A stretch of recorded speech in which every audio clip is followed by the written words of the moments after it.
À Barème, François Couplan est ethnobotaniste, spécialiste des plantes sauvages et de leur rapport avec les hommes. Il organise des stages pour les faire connaître et faire prendre conscience que l'on vit entouré d'un véritable garde-manger. Ah, c'est un peu amer. On dirait de la moutarde. J'avais pas entendu ça. On dirait de la moutarde, c'est ça? C'est la même famille que la moutarde. C'est de la lierre. Vous allez en ramasser et puis on va faire des canapés d'alière. On va faire des canapés d'ortie et des canapés d'alière. J'ai commencé à récolter des plantes dans la nature avec ma mère quand j'avais 2 ans. C'était quelque chose pour moi qui était tellement naturel qu'il ne m'est jamais venu à l'esprit qu'il pouvait être possible de ne pas avoir une relation avec la nature. J'ai eu une adolescence plutôt révoltée. Ma passion, c'était de jouer de la guitare rock et puis de faire tout ce qui va avec autour. Ça a le goût du concombre. C'est génial, hein, il y a des plantes qui ont les goûts de concombre. C'est dingue ça. Le côté substances qui font voyager dans tous les coins, oui, j'ai pratiqué pendant quelques temps, mais ça ne m'a pas mené très loin finalement. Quand j'ai eu 19 ans, je me suis dit, je voudrais être autonome et je vais cultiver mon potager, quoi. Et là, quand j'ai vu que venaient spontanément toutes sortes de plantes qui envahissaient mes carottes, mes oignons et mes épinards, là j'ai eu une réflexion qui sans doute n'est pas habituelle. C'est-à-dire que je me suis dit, d'abord, qu'est-ce que c'est que ces plantes? Et ensuite, qu'est-ce que je peux en faire? Je me suis rendu compte que j'avais de la stellaire, qui est une excellente salade. Je me suis rendu compte que j'avais du kénopote blanc, qui est meilleur que l'épinard. Je me suis rendu compte que j'avais toutes sortes de plantes qui poussaient toutes seules et que je pouvais utiliser directement. C'est Ralph Emerson, qui est un philosophe américain du 19e siècle, qui a dit, il l'a dit en anglais lui, il n'y a pas de mauvaises herbes, il n'y a que des plantes dont on ne connaît pas les propriétés. Et moi je prétends, il n'y a pas de mauvaises herbes, il n'y a que des plantes dont on ne connaît plus les propriétés parce qu'on les a connues. Je veux dire, tout le monde dans le temps faisait des soupes d'orties, je veux dire, c'était quelque chose de complètement normal de manger des orties, comme c'est normal de manger des épinards, même plus normal, puisque les orties, elles poussent ici avec nous, avec les épinards, on les a introduits d'Iran. Regardez l'origine de tous les légumes qu'on cultive, ça a tout été introduit depuis, surtout depuis la Renaissance, à partir du monde entier. Bon, moi je trouve que les plantes qui poussent spontanément, qui ont toujours été avec nous, ce sont les meilleures plantes à utiliser. Ce qui n'exclut pas, évidemment, l'utilisation d'autres plantes. Moi, je suis très content de manger des oignons, des tomates, des haricots verts, mais je laisse les autres les cultiver, c'est beaucoup trop fatigant, ça. Les plantes qui poussent toutes seules dans la nature, ce sont les aliments de base de l'être humain. Depuis que l'être humain est sur Terre, ce qui fait plusieurs centaines de milliers ou plusieurs de millions d'années, suivant la définition qu'on a de notre espèce ou de notre genre, eh bien, nous avons évolué avec les plantes et nos organismes sont faits pour manger des plantes sauvages. La façon dont on s'en rend compte, mais sans aucun problème, c'est quand on étudie les vertus nutritionnelles de ces plantes. Elles contiennent tous les éléments dont on a besoin, c'est-à-dire des vitamines, des sels minéraux, des protéines qui sont équilibrées en acides aminés essentiels. Donc il y a la même dans ces parties vertes des végétaux. Les protéines qui sont contenues là-dedans, et il y en a de grandes quantités, ont la même valeur nutritionnelle que les protéines animales. Qui le sait, ça? Et pourtant, c'est une réalité, je veux dire, il y a une documentation, c'est précis. Il y a ces fameux acides gras oméga 3 dont on nous rabat les oreilles. C'en est bourré là-dedans. Chaque fois qu'on découvre quelque chose, quand on analyse les plantes, on se rend compte que c'est dedans. Pendant plusieurs millions d'années, l'homme a mangé des plantes sauvages. Il a arrêté d'en consommer de façon régulière.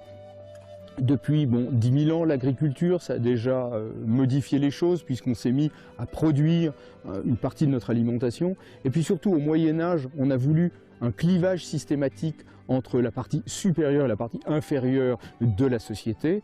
Et donc, les gens qui en avaient les moyens voulaient se distinguer par l'habitat, par l'habillement, par la langue et par l'alimentation. Et donc, ce qui était très mode, justement, c'était de manger des petits pois, de manger des haricots, de manger toutes ces plantes qui étaient introduites depuis un peu tous les coins du monde, qui provenaient des expéditions qui étaient financées par les riches. Et à ce moment-là, si vous mangiez des petits pois et des haricots verts, c'était vraiment un symbole de statut supérieur parce que ça prouvait que vous pouviez payer quelqu'un pour cultiver ces plantes. C'est vachement plus compliqué de cultiver des plantes que d'aller les ramasser dans la nature.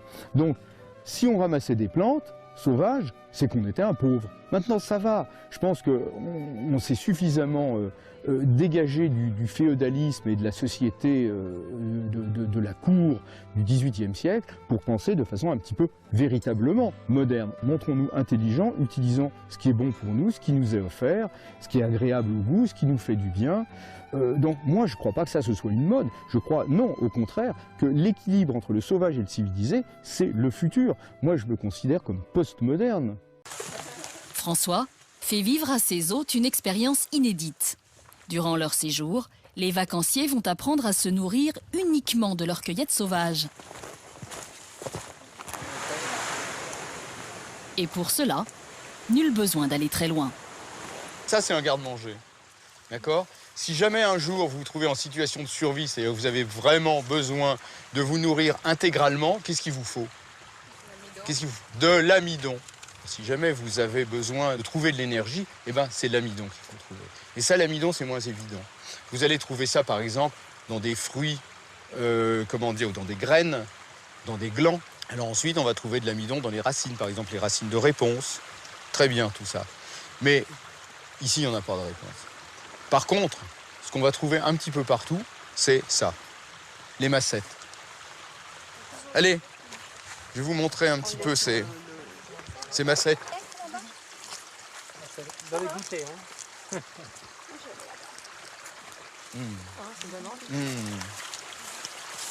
Ça c'est trop bon.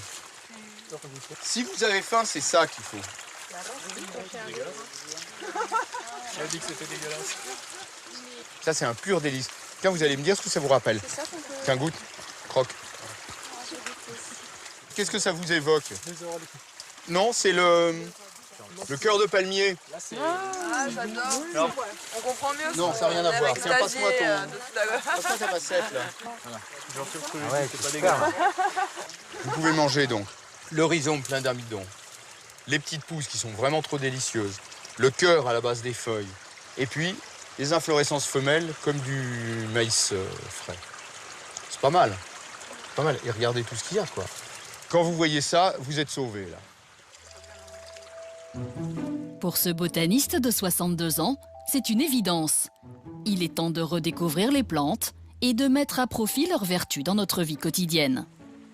Moi, j'aime les plantes, mais j'aime manger les plantes. Je veux dire, j'ai une relation, comment je peux dire, environnementophage, quoi, plantophage, plantivore. C'est quelque chose qui me fait du bien, que j'aime beaucoup, et qui me paraît complètement normal. Regardez ça, les petites pousses là. Ça. Ah, voilà. Tout à l'heure, j'en avais envie. Ça, c'est le nec plus ultra. François Couplan a parcouru les 5 continents pour parfaire ses connaissances en botanique. Sa renommée scientifique, mais aussi gastronomique, est à présent internationale. Il a publié 65 ouvrages, dont un avec le célèbre chef Marc Vera. Parmi les 300 000 plantes sauvages qui poussent sur la planète, 80 000 seraient comestibles. Certaines d'entre elles semblent hostiles, et pourtant. Ces petites pousses d'ortie, ici, ça vous apporte 8 fois plus de vitamine C que les agrumes, ça vous apporte autant de calcium que le fromage, ça vous apporte 3 fois plus de fer que les épinards, des protéines qui sont complètes, équilibrées en acides aminés essentiels, c'est-à-dire exactement la même valeur que les protéines animales, alors qu'on vous dit depuis que vous êtes petit ou vous réfléchissez, attention, il faut absolument manger de la viande, du fromage ou des œufs, parce qu'il n'y a que là-dedans que tu trouveras des protéines. C'est faux, c'est simplement complètement faux. Dans toutes les parties vertes des végétaux, vous avez des protéines qui sont équilibrées en acides aminés essentiels, quoi. Et c'est bon en plus, quoi. Vous savez pourquoi on s'en prive? Parce qu'on en a peur. Eh ben voilà, parce qu'on est tellement coupé de la nature qu'on en a peur.